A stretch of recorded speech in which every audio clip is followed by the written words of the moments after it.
वन्दे ब्रह्मपुराधिपं श्रीसहजानन्दं च मूलाक्षरम्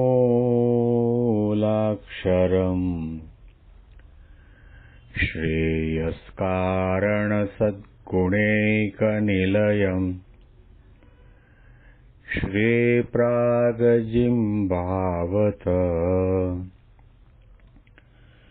ब्रह्मोपासनधारकं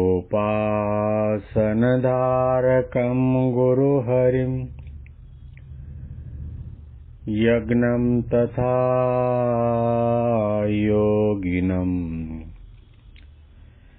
प्रीत्येवं प्रमुखं महन्तमनिशं श्रीजीस्वरूपं मुदा મહિમાનો મહિમા પ્રવચનમાળામાં આજે 20મી ઓગસ્ટ 2025 બુધવારના દિવસે તમામ સંતો હરિભક્તોને મારા સાષ્ટાંગ પ્રણામ. જય સ્વામિનારાયણ. હેપી વચનામૃત દ્વિશતાબ્દી મહોત્સવ. હેપી પ્રમુખ સ્વામી મહારાજ શતાબ્દી મહોત્સવ. છેલ્લા ઘણા દિવસોથી આપણે ગરડા અંત્યનું 26મું વચનામૃત સાંભળી રહ્યા છીએ. અતિ અગત્યનું ને પ્રગટ ભગવાનના મહિમાનું વચનામૃત છે. જેને પોતાનું કલ્યાણ ઈચ્છવું એને ભગવાનની સાથે સાથે ભગવાનના ઉત્તમ એવા જે સંત છે એની પણ સરખી સેવા કરવી. કારણ કે જે કોઈ ભગવાનનું ભજન કરે, પૂજન કરે, દર્શન કરે, સેવા કરે, મનન ચિંતન કરે, એવી રીતે જેણે આદિ અનાદિ કાળથી પોતાના અંગે અંગમાં ભગવાનને ધારીને રાખ્યા છે એવા ગુણાતી સંતની પણ સેવા કરે, એના પણ દર્શન કરે, એની પણ આજ્ઞા કરે, એની પણ આજ્ઞા પાળે, એનો પણ રાજીપો પ્રાપ્ત કરે, એમાં ભગવાનનો અતિશય રાજીપો છે. ભગવાનને માત્ર ને માત્ર ભગવાનનું જ પૂજન થાય એટલું પર્યાપ્ત નથી. એ એમને અભિપ્રેત નથી, માન્ય નથી. ભગવાનના માર્ગે ચાલ્યા અને ભગવાનની ભક્તિ ઉપાસના કરે છે, આજ્ઞા પાળે છે, નિયમ ધર્મનું પાલન કરે છે, એનો પણ મહિમા સમજવો. આ તો કલ્યાણ માટેનો મુદ્દો મહારાજે ઉઠાવ્યો છે. જેને કલ્યાણનો ખપ હોય એનો સીધો ઉડીને આંખે વળગે એવો અર્થ એ થયો કે જ્યાં સુધી આવા પંચવર્તમાનમાં શૂરા ને પૂરા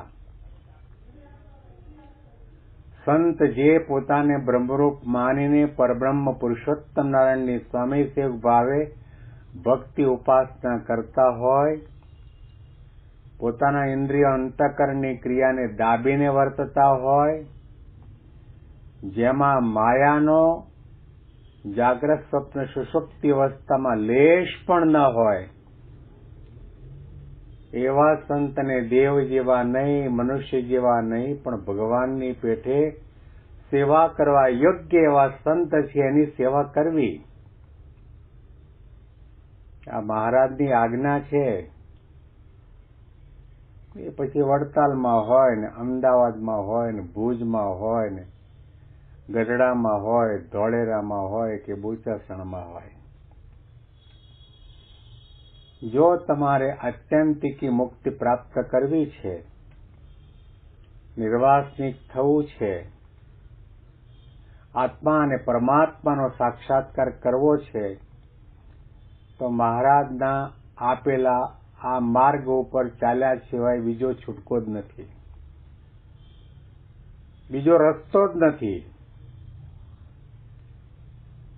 એની સેવા કરો એટલે કે મહારાજ એમ કહેવા માંગે છે કે એવા ગુણાતીત સંત દ્વારા મારું પ્રગટપણું છે. એવું તો માનતા જ નહીં કે હું માણકી ઘોડી ઉપર વિરાજમાન થઈને છોગલા ધારણ કરી જરિયાની વસ્ત્ર પહેરીને તમારી વચ્ચે આવું અને તમે મારી ભક્તિ કરો તો જ કલ્યાણ થાય, એવું નથી. કોઈ પણ સ્વરૂપની અંદર ભગવાન પોતાનું પ્રગટપણું આ ગુણાતીત પાત્ર દ્વારા ચાલુ રાખે છે. એને વિશે જો મનુષ્ય ભાવ આવ્યો અને દેવપણાનો ભાવ આવ્યો તો મહારાજે કહ્યું કે એવી ક્રિયા દેવ અને મનુષ્ય વિશે હોય નહીં. ભલે સ્વર્ગની અંદર દેવતાઓ અમૃતનું પાન કરતા હોય અને મોજ શોખ કરતા હોય, પણ એ તમામ પોતપોતાના ઇન્દ્રિયો, અંતઃકરણ, દેહ, વિષય વાસનાને આધીન છે. ક્યારેય પણ એમણે મન ઉપર, ઇન્દ્રિયો, અંતઃકરણ ઉપર રાજ્ય નથી કર્યું. દેહના, વિષયના, વાસનાના, સ્વભાવના ગોળા થઈને વર્ત્યા છે. નિર્વાસનિકપણું તો નામમાં ન મળે તમને. મનુષ્યની અંદર સુખ, દુઃખ, માન, અપમાન, મારું તારું, વેર, ઝેર, ઈર્ષા, અસૂયા, કામ, ક્રોધથી, દોષોથી ભરેલા છે. જ્યારે આ ગુણાતીત સંત છે એમાં આમાંનું કંઈ તમને ન મળે. મહારાજના શબ્દો આપણે ફરીથી વાંચીએ છીએ. માટે જેને કલ્યાણનો ખપ હોય એવા જે પુરુષ, તેને એવા સંતની સેવા કરવી અને એવા સાધુ ગુણયુક્ત જે બાય તેની સેવા બાયને કરવી. પછી શ્રીજી મહારાજને આત્માનંદ સ્વામીએ પ્રશ્ન પૂછ્યો છે, આ સત્સંગમાં જે વર્તમાનનો પ્રબંધ છે તેમાં જ્યાં સુધી રહેતો હોય ત્યાં સુધી તો જેવો તેવો હોય તેને પણ પંચવિષય કરીને બંધન થાય નહીં, પણ કોઈ દેશકાળને યોગ્ય કરીને સત્સંગથી બહાર નીસરી જવાય તો પણ જેને પંચવિષય બંધન ન કરી શકે તે પુરુષ કેવો હોય? મહારાજના 500 પરમહંસો એક એકને ચડે તેવા સમર્થ હતા, ત્યાગી હતા, ધ્યાની હતા, તપસ્વી હતા, જ્ઞાની હતા, અને એક એક બ્રહ્માંડ લઈને ઉડે તેવા સમર્થ અને શક્તિવાળા હતા. આત્માનંદ સ્વામીએ મહારાજને પ્રશ્ન કર્યો છે કે આ સત્સંગની અંદર ત્યાગી, ગ્રહી, ભાઈ બધાના વર્તમાનનો પ્રબંધ બનાવેલો છે કે અષ્ટ પ્રકારે ધન અને સ્ત્રીનો ત્યાગ રાખવો બ્રહ્મચારી અને સાધુના માટે આ નિયમ છે. સંસારી હરિભક્તના માટે પંચવર્તમાન આપ્યા છે અને શિક્ષાપત્રીમાં નાના મોટા નિયમો આપ્યા છે. જેવો તેવો હોય તે પણ આ બધા નિયમની અંદર રહેતો હોય ત્યાં સુધી એને પંચ વિષયનું બંધન થાય નહીં. પરંતુ કોઈ એવા વિપરીત કઠણ દેશકાળનો યોગ થયો હોય અને સત્સંગથી બહાર નીકળી જવાનું હોય તો પણ જેને પંચ વિષય બંધન ન કરી શકે તે પુરુષ કેવો હોય? જુઓ, મહારાજના સમક્ષ પૂછાયેલા આ પ્રશ્નમાં એક વસ્તુ તો નક્કી છે, સત્સંગ થયા હોય એને પણ દેશકાળનો યોગ થાય, ભગવા કપડા પહેર્યા હોય એને પણ દેશકાળ વિપરીત આવીને ઉભા રહે. કારણ કે દરેક જીવાત્માના પૂર્વજન્મના સંચિત પ્રેમાણ અને પ્રારબ્ધ 3 પ્રકારના કર્મ અલગ અલગ પ્રકારના અને ઓછા પ્રમાણમાં હોય છે. અને ભગવાનને આપણે કર્મ ફળ પ્રદાતા કહીએ છીએ. આપણું જેવું પ્રારબ્ધ હોય એવું પ્રકારનું આપણે શરીર મળે, એવા કુટુંબમાં જન્મ મળે, એવા સાધન સંપત્તિ મળે, એવો આકાર મળે, એવું રૂપ મળે, એવી બુદ્ધિમત્તા મળે. આ બધું મળવા પાછળ આપણા પૂર્વજન્મના કર્મનો આધાર રહેલો છે. તો સાધુ થયો 10-25 વર્ષ સુધી સાધુના કપડામાં રહ્યો, નિયમ ધર્મ પાળતો હોય, પણ કોઈ વખત એવું પણ બને કે એને કઠણ કાળ આવી જાય, કઠણ દેશકાળ આવી જાય, કુસંગનો યોગ થઈ જાય, દેહમાં રોગ થઈ આવે, આ ઘણા પ્રકારના વિપરીત પ્રમાણના દેશકાળાદિક એના જીવનમાં આવે, એને સત્સંગમાંથી બહાર ન નીકળવું હોય, ભગવા કપડાં ન ઉતારવા હોય, તો પણ સત્સંગથી બહાર જવાનો વારો આવે, શક્ય છે. મહારાજના સમયમાં પણ કેટલાક સંતોને એવું થયું હતું. મહારાજના સમયમાં પણ કેટલાક હરિભક્તોને એવું થયું હતું. હવે પરમ ચૈતન્યાનંદ સ્વામી સદગુરુ લેવલના સંત હતા, પણ એમને જયારે મહારાજ સભા કરીને તળાવના કાંઠે બેઠા હતા, એમને આવકાર ન મળ્યો અને બેસવા માટેનું આસન ન મળ્યું, તો એમને એમનો અહંકાર ગવાણો, એટલે પોતે મહારાજનો અને સત્સંગનો ત્યાગ કરી નીકળી પડ્યા, એકણમલ થઈને નીકળી પડ્યા. પરંતુ મહારાજની નિષ્ઠા એમને જડબે સલાક હતી કે વર્તમાન સમયમાં કળીકાળની અંદર સહજાનંદ સ્વામી સિવાય બીજો કોઈ ભગવાન નથી. અને એ પણ જાણતા હતા કે હું અત્યારે મહારાજનો અને સત્સંગનો ત્યાગ કરીને એકણમલ થઈને નીકળ્યો છું, એની પાછળનું કારણ મારો અહંકાર છે.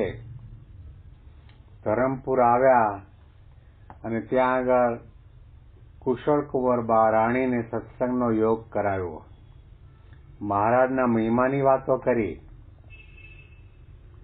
કે વર્તમાન સમયમાં કળીકાળની અંદર ગીતામાં કયા પ્રમાણે યદા યદા હિ ધર્મસ્ય ગ્લાનિર્ભવતિ ભારત અભ્યુત્થાનમ અધર્મસ્ય તદાત્માનમ સૃજામ્યહમ પરિત્રાણાય સાધૂનાં વિનાશાય ચ દુષ્કૃતામ ધર્મ સંસ્થાપનાર્થાય સંભવામી યુગે યુગે. દરેક યુગની અંદર ભગવાનનો અવતાર પૃથ્વી ઉપર ધર્મનું સ્થાપન કરવા માટે, અધર્મનો ઉચ્છેદ કરવા માટે, સાધુ સંતોની રક્ષા કરવા માટે અને દુષ્ટોના સંહાર માટે થાય છે. તમારે તમારું કલ્યાણ જોઈતું હોય તો એવા ભગવાન સહજાનંદ સ્વામી વર્તમાન સમયમાં ગઢપુરમાં બિરાજમાન છે. અહંકારના કારણે મહારાજનો ત્યાગ કર્યો હતો, છતાં પણ એમની નિષ્ઠા પાકી હતી, સમજણ પાકી હતી, અંતરદ્રષ્ટિ પણ હતી.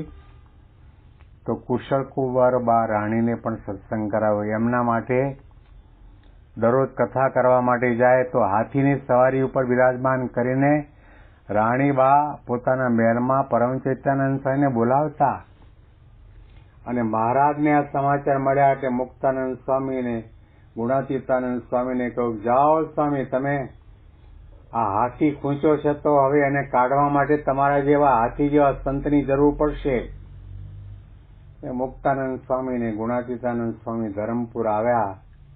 પરમ ચૈતન્યાનંદ સ્વામી હાથી ઉપર અંબાડીમાં બેઠા, નગરયાત્રા નીકળેલી, મહેલમાં કથા કરવા માટે જતા હતા. અને જ્યાં મુક્તાનંદ સ્વામીને ગુણાતીતાનંદ સ્વામીને જોયા, પરમ ચૈતન્યાનંદ સ્વામીએ તરત જ મહાવતને કહ્યું કે હાથી ઝુકાવ, મારા ગુરુ આવે છે. હાથી ઝુકાયો. પરમ ચૈતન્યાનંદ સ્વામી હાથીની અંબાડીમાંથી નીચે ઉતર્યા. ભર બજારની અંદર હજારો માણસોની મેદનીની વચ્ચે મુક્તાનંદ સ્વામી અને ગુણાતીતાનંદ સ્વામીને એમણે સાષ્ટાંગ દંડવત પ્રણામ કર્યા અને મુક્તાનંદ સ્વામીને હાથી ઉપર બેસાડ્યા. કહેવાનું તાત્પર્ય માત્ર એટલું છે કે દેશકાળ કોઈને પણ ક્યારે પણ આવી શકે છે.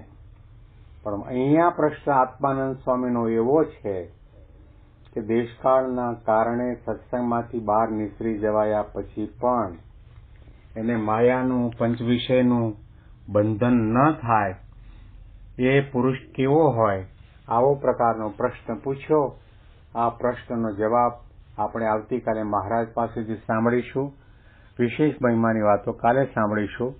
તમામ સંતો હરિભક્તોને મારા સાષ્ટાંગ પ્રણામ. જય સ્વામિનારાયણ.